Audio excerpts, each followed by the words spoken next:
ओम शांति। आज है 26 नवंबर, शिव बाबा की साकार मुरली। आज मीठे बाबा कहते हैं, तुम अभी वर्ल्ड सर्वेंट हो। World servant. तुम्हें किसी बात में देह अभिमान नहीं आना चाहिए। प्रश्न, कौन सी एक आदत ईश्वरीय कायदे के विरुद्ध है जिससे बहुत नुकसान होता है? उत्तर, कोई भी फिल्मी कहानियां सुनना, पढ़ना, नॉवेल्स पढ़ना, ये आदत बिल्कुल बेकायदे है। इससे बहुत नुकसान होता है। बाबा की मना है, बच्चे तुम्हें ऐसी कोई किताबें नहीं पढ़नी। अगर कोई भी के ऐसी किताबें पढ़ता है तो तुम एक दो को सावधान करो। गीत है, मुखड़ा देख ली प्राणी। ओम शांति। मीठे मीठे रूहानी बच्चों प्रति बाप कहते हैं, अपनी जांच करो कि याद की यात्रा से हम तमो प्रधान से सतो प्रधान तरफ कितना आगे बढ़ रहे हैं। तो अपनी जांच करनी है, क्योंकि जितना जितना याद करेंगे, जितना जितना याद करेंगे उतना पाप कटते जाएंगे। अब ये अक्षर कहाँ कोई शास्त्र आदि में लिखे हुए हैं क्या? क्योंकि जिसने धर्म स्थापन किया उसने जो समझाया उसके शास्त्र बने हुए हैं, जो फिर बैठ पढ़ते हैं। बाबा कहते पुस्तक की पूजा करते हैं। अब ये भी समझने की बात है, जबकि ये लिखा हुआ है, देह देह के सर्व संबंध छोड़ अपने को आत्मा समझो। ना तुम देह हो, ना ये संबंध तुम्हारे हैं। तुम क्या हो? एक आत्मा हो, तो अपने को आत्मा समझो। बाप याद दिलाते हैं, तुम बच्चे पहले पहले अशरीरी आए थे, वहां तो पवित्र ही रहते हैं। मुक्ति जीवन मुक्ति में पतित आत्मा कोई जा न सकती। वह है निराकारी निर्विकारी दुनिया। कैसी दुनिया है? निराकारी निर्विकारी दुनिया। और इसको कहा जाता है साकारी विकारी दुनिया। फिर सतयुग में यही निर्विकारी दुनिया बनती है। सतयुग में रहने वाले देवताओं को तो बहुत महिमा है। अब बच्चों को समझाया जाता है, अच्छी रीति धारण कर औरों को समझाओ। तुम आत्माएं जहां से आई हो पवित्र ही आई हो, फिर यहाँ आकर अपवित्र भी जरूर होना है। सतयुग को वॉइसलेस वर्ल्ड और कलयुग को विशिष्ट वर्ल्ड कहा जाता है। अब तुम पतित पावन बाप को याद करते हो कि हमको पावन वॉइसलेस बनाने आप विशिष्ट दुनिया विशिष्ट शरीर में आओ। बाप खुद बैठ समझाते हैं, ब्रह्मा के चित्रों पर मूंझते हैं कि दादा को क्यों बिठाया। समझाना चाहिए, यह तो भगीरथ है। शिव भगवानुवाच्य है, यह रथ मैंने लिया है। ये कौन कह रहे हैं? शिव बाबा कह रहे हैं कि ये रथ मैंने लिया है, क्योंकि मुझे प्रकृति का यानी शरीर का आधार जरूर चाहिए, नहीं तो मैं तुमको पावन पतित से पावन कैसे बनाऊं? रोज पढ़ाना भी जरूर है। अब बाप तुम बच्चों को कहते हैं, अपने को आत्मा समझ मामे कम याद करो। सभी आत्माओं को अपने बाप को याद करना है। श्री कृष्ण को सभी आत्माओं का बाप नहीं कहेंगे, उनको तो अपना शरीर है। तो यह बाप बहुत सहज समझाते हैं। जब भी किसी को समझाओ तो बोलो, बाप कहते हैं तुम अशरीरी आए, अब अशरीरी बनकर जाना है। वहां से पवित्र आत्मा ही आती है। भल कल कोई आते तो भी पवित्र हैं, तो उनकी महिमा जरूर होगी। सन्यासी, उदासी, गृहस्थी जिनका नाम होता है, जरूर उनका ये पहला जन्म है ना। उनको आना ही है धर्म स्थापन करने। जैसे बाबा गुरु नानक के लिए समझाते हैं। अब गुरु अक्षर भी कहना पड़ता है, क्योंकि नानक नाम तो बहुतों के हैं। जब किसी की महिमा की जाती है तो उस मतलब से कहा जाता है, ना कहे तो अच्छा नहीं। वास्तव में बच्चों को समझाया, गुरु कोई भी है नहीं सिवाय एक के, जिसके नाम पर ही गाते हैं सतगुरु। अकाल, वह अकाल मूर्त है, अर्थात जिसको काल न खाए, वह है आत्मा। तब यह कहानियां आदि बैठ बनाई। फिल्मी कहानियों की किताब, नॉवल आदि भी बहुत पढ़ते हैं। बाबा बच्चों को खबरदार करते हैं, तुम्हें कभी भी कोई नॉवल आदि नहीं पढ़ना। कोई कोई को आदत होती है, यहाँ तो तुम सौभाग्यशाली बनते हो, कोई बीके भी नॉवल पढ़ते हैं। इसलिए बाबा सब बच्चों को कहते हैं, कभी भी किसी को नॉवल पढ़ता देखो तो झट उठाकर फाड़ दो, उसमें डरना नहीं। हमको कोई श्राप ना दे दे, वह गुस्सा ना हो, ऐसी कोई बात नहीं। तुम्हारा काम है एक दो को सावधान करना। फिल्म की कहानियां सुनना या पढ़ना बेकायदे है। बेकायदे कोई चलन है तो झट रिपोर्ट करनी चाहिए, नहीं तो सुधरेंगे कैसे, अपना नुकसान करते रहेंगे। खुद में ही योग बल नहीं होगा तो यहाँ क्या बैठ के सिखलाएंगे। बाबा की मना है, अगर फिर ऐसा काम करेंगे तो अंदर दिल जरूर खाती रहेगी, अपना नुकसान होगा। इसीलिए कोई में भी कोई अवगुण देखते हो तो लिखना चाहिए। कोई बेकायदे चलन तो नहीं चलते, क्योंकि ब्राह्मण इस समय सर्वेंट है ना। बाबा भी कहते बच्चे नमस्ते, अर्थ सहित समझाते हैं। बच्चियां पढ़ाने वाली जो हैं उनमें देह अभिमान नहीं आना चाहिए। टीचर भी स्टूडेंट का सर्वेंट होता है ना। गवर्नर भी चिट्ठी लिखते हैं, नीचे सही करेंगे आई एम ओबीडियंट सर्वेंट, बिल्कुल सम्मुख नाम लिखेंगे। बाकी क्लर्क लिखेगा अपने हाथ से, कभी अपनी बड़ाई नहीं लिखेंगे। आजकल गुरु तो अपने आप को आपे ही श्री श्री लिख देते हैं। यहाँ भी कोई ऐसे हैं, श्री फलाना लिख देते हैं। बाबा कहते वास्तव में ऐसे भी लिखना नहीं चाहिए। ना फीमेल श्रीमती लिख सकती। श्रीमत तब मिले जब श्री श्री स्वयं आकर मत देवें। बाबा कहते तुम समझा सकते हो कि जरूर कोई की मत से यह देवता बनी है। भारत में किसी को भी ये पता नहीं कि यह इतना उच्च विश्व के मालिक कैसे बने। तुमको भी यह नशा चढ़ा रहना चाहिए। ये एम ऑब्जेक्ट का चित्र सदैव छाती से लगा होना चाहिए। किसी को भी बताओ हमको भगवान पढ़ाते हैं, जिससे हम विश्व के महाराजा बनते हैं। बाप आए हैं इस राज्य की स्थापना करने। इस पुरानी दुनिया का विनाश सामने खड़ा है। तुम छोटी छोटी बच्चियां तोतली भाषा में किसी को भी समझा सकती हो। बड़े बड़े सम्मेलन आदि होते हैं, उनमें तुमको बुलाते हैं, ये चित्र तुम ले जाओ और बैठकर समझाओ।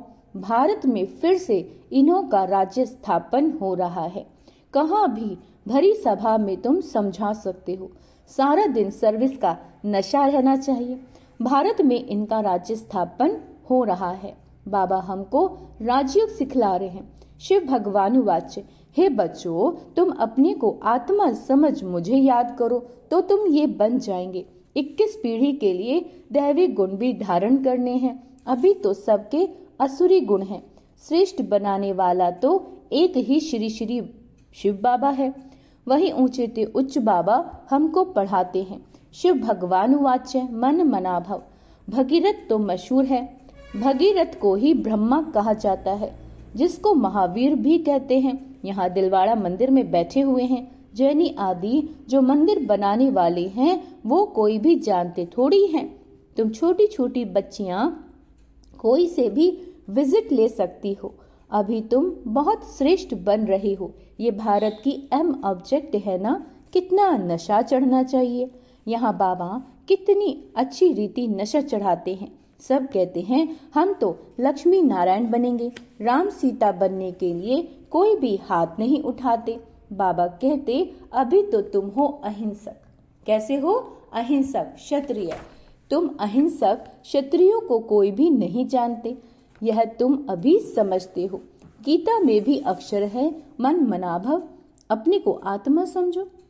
ये तो समझने की बात है ना, और कोई भी समझ नहीं सकते। बाप बैठ बच्चों को शिक्षा देते हैं, बच्चे आत्म अभिमानी बनो, बच्चे आत्म अभिमानी बनो। ये आदत तुम्हारी फिर 21 जन्म के लिए चलती है। तुमको शिक्षा मिलती है 21 जन्मों के लिए। बाबा घड़ी घड़ी मूल बात समझाते हैं, अपने को आत्मा समझ कर बैठो। परमात्मा बाप हम आत्माओं को बैठ समझाते हैं। तुम घड़ी घड़ी देह अभिमान में आ जाते हो, फिर घर बार आदि तरफ बुद्धि चली जाती है। ये होता है भक्ति मार्ग में भी। भक्ति करते करते बुद्धि और तरफ चली जाती है। एक टिक सिर्फ नौदा भक्ति वाले ही कर सकते हैं, जिसको तीव्र भक्ति कहा जाता है। एकदम लवीन हो जाते हैं।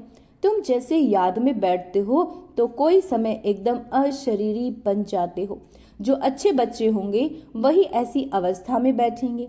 देह का भान निकल जाएगा। अशरीरी हो उस मस्ती में बैठे रहेंगे, ये आदत पड़ जाएगी। सन्यासी या तत्वज्ञानी, ब्रह्मज्ञानी, वह कहते हम लीन हो जाएंगे, ये पुराना शरीर छोड़ ब्रह्म तत्व में लीन हो जाएंगे। सबका अपना अपना धर्म है, कोई भी दूसरे धर्म को नहीं मानते। आदि सनातन देवी देवता धर्म वाले भी तमो प्रधान बन गए हैं। गीता का भगवान कब आया था, गीता का युग कब था, कोई भी नहीं जानते। तुम जानते हो, इस संगम युग पर ही बाप आकर राजयोग सिखलाते हैं। तमो प्रधान से सतो प्रधान बनाते हैं। भारत की ही बात है, अनेक धर्म भी थे जरूर। गायन है एक धर्म की स्थापना, कई धर्मों का विनाश। सतयुग में था एक धर्म, अभी कलयुग में है अनेक धर्म। फिर एक धर्म की स्थापना होती है, एक धर्म था अभी नहीं है, बाकी सब खड़े हैं। बड़ के झाड़ का मिसाल भी बिल्कुल ठीक है, फाउंडेशन है नहीं, बाकी सारा झाड़ खड़ा है। वैसे इसमें भी देवी देवता धर्म है नहीं। आदि सनातन देवी देवता धर्म जो तना था, अब वह प्राय लोप हो गया है। फिर से बाबा कहते बाप स्थापना करते हैं, बाकी इतने सब धर्म तो पीछे आए हैं। फिर चक्र को रिपीट जरूर करना है, अर्थात पुरानी दुनिया से फिर नई दुनिया होनी है। नई दुनिया में इन्हों का राज्य था। तुम्हारे पास बड़े चित्र भी हैं, छोटे भी हैं। बड़ी चीज होगी तो देखकर पूछेंगे ये क्या उठाया, बोलो हमने ये चीज उठाई जिससे मनुष्य बैगर टू प्रिंस बन जाए। दिल में बड़ा उमंग, बड़ी खुशी रहनी चाहिए। हम आत्माएं भगवान के बच्चे हैं। फिर से बोले, हम आत्माएं भगवान के बच्चे हैं। आत्माओं को भगवान पढ़ाते हैं। बाबा हमको नैनों पर बिठाए ले जाएंगे इस छी छी दुनिया में। अब तो हमको रहने का नहीं है, आगे चल त्राही त्राही करेंगे। बात मत पूछो, करोड़ों मनुष्य मरते हैं। यह तो तुम बच्चों की बुद्धि में है। हम इन आंखों से जो देखते हैं ये कुछ भी रहना नहीं। यहाँ तो मनुष्य है कांटों मिसल। कांटों मिसल यानी जो दूसरों को दुख ही देते हैं। सतयुग में है फूलों का बगीचा, वहाँ सब एक दूसरे को सुख देते हैं। फिर हमारे नयन ही ठंडे हो जाएंगे। बगीचे में जाने से नयन ठंडे शीतल हो जाते हैं ना। तो तुम अभी पद्म पदम भाग्यशाली बन रहे। ब्राह्मण जो बनते हैं उनके पाँव में पद्म है। तुम बच्चों को समझाना चाहिए हम यह राज्य स्थापन कर रहे हैं, इसलिए बाबा ने बैज बनवाए हैं। सफेद साड़ी पहनी हुई हो, बैज लगा हो, इससे स्वतः सेवा होती है। मनुष्य गाते हैं आत्मा परमात्मा अलग रहे बहुकाल, सुंदर मेला कर दिया जब सदगुरु मिला दलाल। परंतु ये बहुत काल का अर्थ कोई भी समझते नहीं। तुमको बाप ने बताया कि बहुकाल, बहुकाल अर्थात 5000 वर्ष के बाद तुम बच्चे बाप से मिलते हो। तुम यह भी जानते हो इस सृष्टि में सबसे नामी ग्रामी है राधा कृष्ण। ये सतयुग के क्या कहते हैं बाबा, कभी किसी के ख्याल में भी नहीं होगा कि कहाँ से आए हैं। सतयुग के आगे जरूर कलयुग होगा। उन्होंने क्या कर्म किए जो विश्व के मालिक बने, लक्ष्मी नारायण। भारतवासी कोई इन्हों को विश्व का मालिक नहीं समझते।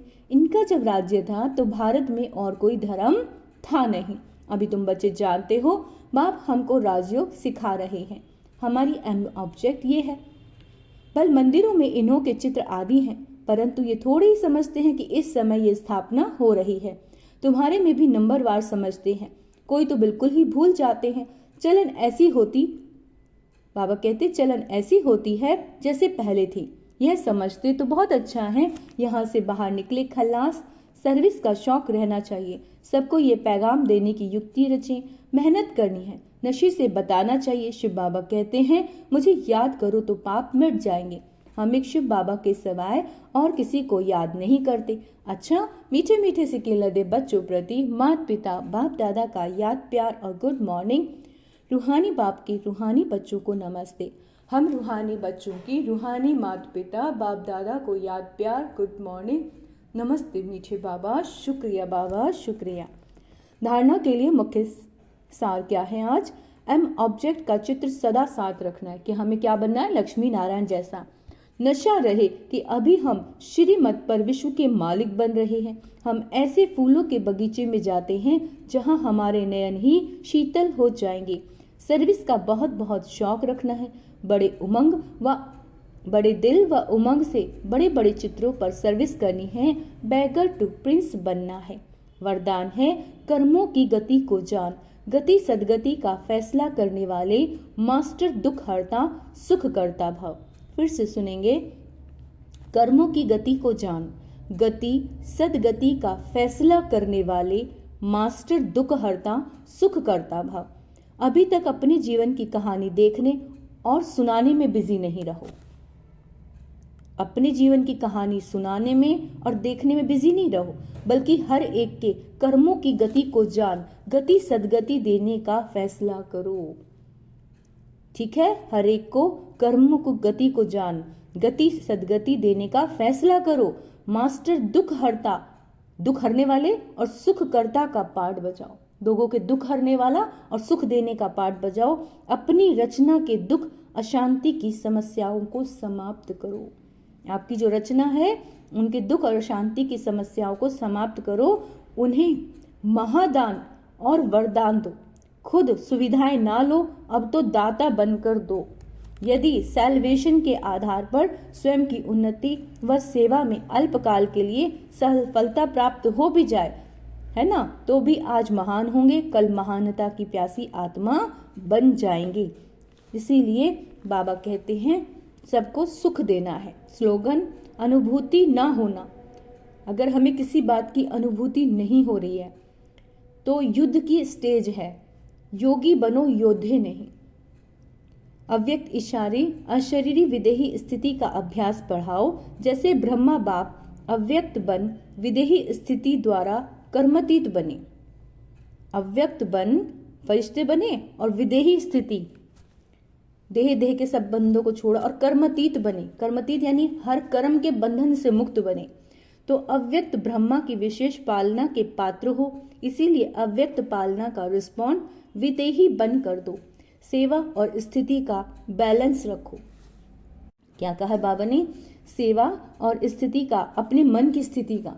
सेवा तो करो, लेकिन ऐसा ना हो कि सेवा करते हुए आपकी आत्मा की जो मन और बुद्धि की स्थिति है वो डिस्टर्ब हो। विदेही माना देह से न्यारा। विदेही माना देह से न्यारा। स्वभाव, संस्कार, कमजोरियां सब देह के साथ हैं। स्वभाव, संस्कार और कमजोरियां सब किसके साथ हैं? देह के साथ हैं। और देह से न्यारा हो गया तो सबसे न्यारा हो गया। इसीलिए ड्रिल बहुत सहयोग देगी, इसमें कंट्रोलिंग पावर चाहिए। अच्छा, ओम शांति। तो आज बाबा ने क्या कहा है? स्वयं को आत्मा समझो, देह के संबंधों को छोड़ मामेकम याद करो। बाबा ने कहा कोई नॉवल आदि नहीं पढ़नी है, कहानियां नहीं पढ़नी, कोई पढ़ भी रहा हो तो फाड़ दो। बाबा ने आज कहा दुख हरता, यानी दूसरों के दुख हरने वाले सुख करता बनो। खजाना दिया है ना बाबा ने, हम सुख स्वरूप आत्मा है, तो सबको क्या वरदान देंगे? सुखी भव। सब सुखी हैं, सबके लिए निरंतर एक ही संकल्प, बाबा मैं आत्मा हूँ, शिव शक्ति हूँ, सब सुखी हैं। सारे संसार में सुख की किरणें फैलाओ, जो दुखी हैं उनको सुखी बनाओ, यही हमारा काम है। और योग में अगर आपको कोई अनुभूति नहीं हो रही तो आप योद्धे हैं। तो बहुत ही, बाबा ने कहा था ना, अब की बार बाबा मिलन था कि ज्वालामुखी योग करना है। अपना एम ऑब्जेक्ट हमें सदा याद रखना है, ठीक है, और दैवी गुण भी धारण करनी है। हम कौन से सोमान दिए बाबा ने? आप महावीर हैं, आप श्रेष्ठ आत्मा हैं, सुख करता है, और पद्मा पदम भाग्यशाली आत्माएं हैं। अच्छा, ओम शांति।